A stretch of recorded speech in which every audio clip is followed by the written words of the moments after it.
Rain lashed against the tinted windows of the sleek black Rolls-Royce as it pulled up to the curb outside a rundown elementary school on the south side of the city.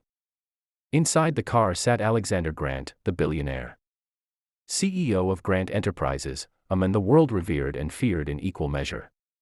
Every inch of him radiated success: the custom Italian suit, the diamond cufflinks, the cold, commanding eyes that had built an empire from ashes.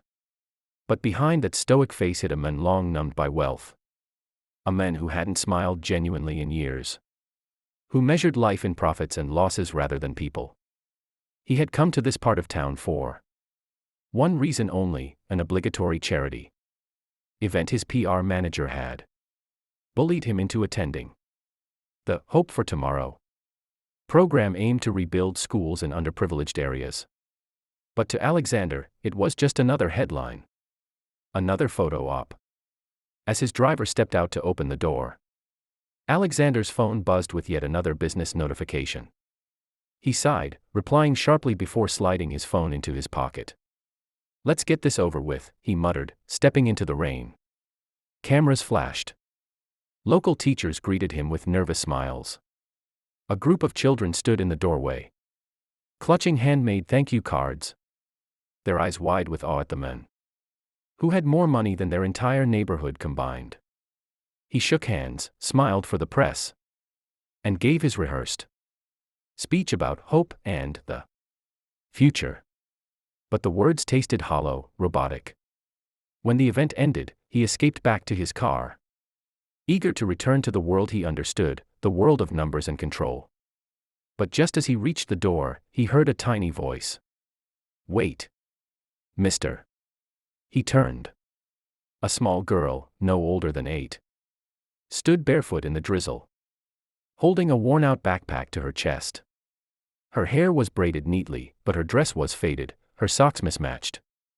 "You forgot this," she said, holding out a small folder he had left on the podium. Her big brown eyes were bright, fearless. "Thanks," he said curtly, taking it from her and getting into the car. But before the door closed, she leaned in suddenly, bold and unafraid, and said, "You should smile more. You look mean." The driver hesitated, unsure if to shoo her away. Alexander frowned. "Excuse me?" he asked, his voice sharper than he intended. The girl blinked, unimpressed. "You hurt me." She then grinned and ran off into the rain. For a brief second, Alexander felt something unfamiliar, tug at his chest. He shook it off. "Let's go," he ordered. The car drove off, but barely 5 minutes later, they stopped at a red light near a small diner. That's when it happened. A commotion outside, a loud crash, a scream. Without thinking, his driver jumped out to check, leaving the car door ajar. Then, suddenly, the back door opened, and someone climbed in, that same little girl. "Shut up," she hissed. "Don't talk, please. They'll hear us." Alexander froze. "What the? Who are you talking to?" he began, but she put her tiny hand over his mouth. "Please," she whispered, trembling. "They're bad men. They hurt my mom." His eyes darted outside, and sure enough, 2 rough-looking men were scanning the street, shouting something he couldn't catch. The girl ducked down, shaking. Something about her fear broke through his cold, businesslike exterior. "Stay down," he murmured, lowering the tinted window slightly. The men passed, cursing as they disappeared around the corner. The little girl finally looked up, her face streaked with rain and tears. "Thank you," she breathed. Alexander's voice softened for the first time that day. "Who were they?" She hesitated. "They came for rent money. Mommy works at the diner. She said she'd pay tomorrow, but they hit her. I ran."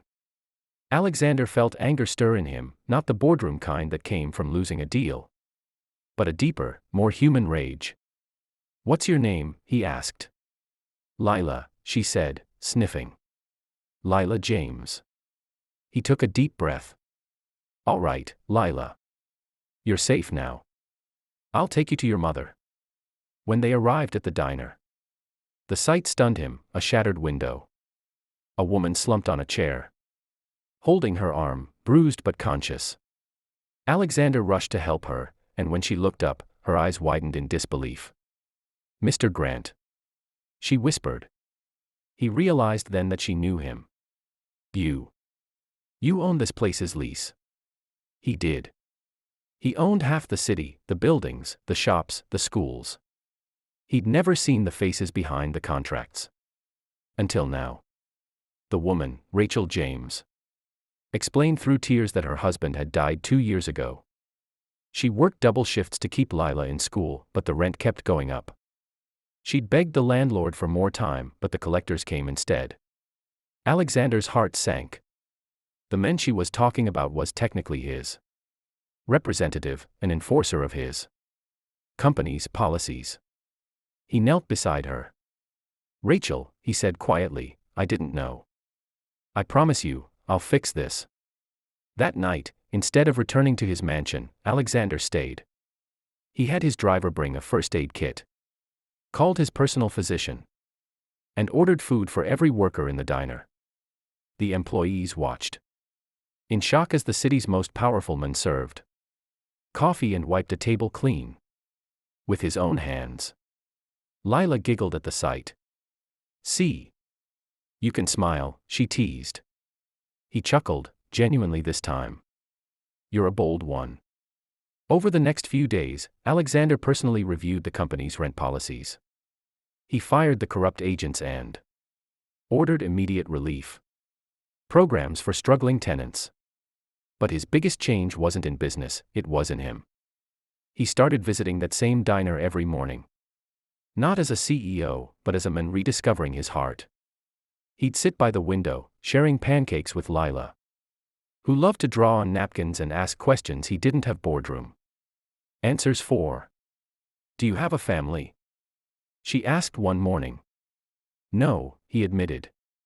"Just people who work for me." She frowned. "That's sad. You should get one. Everyone needs someone to tell them to shut up sometimes." He laughed again, realizing the truth in her words. Weeks passed, and the media caught wind of his transformation. Articles called him the CEO who found his soul. But to Alexander, it wasn't about the headlines.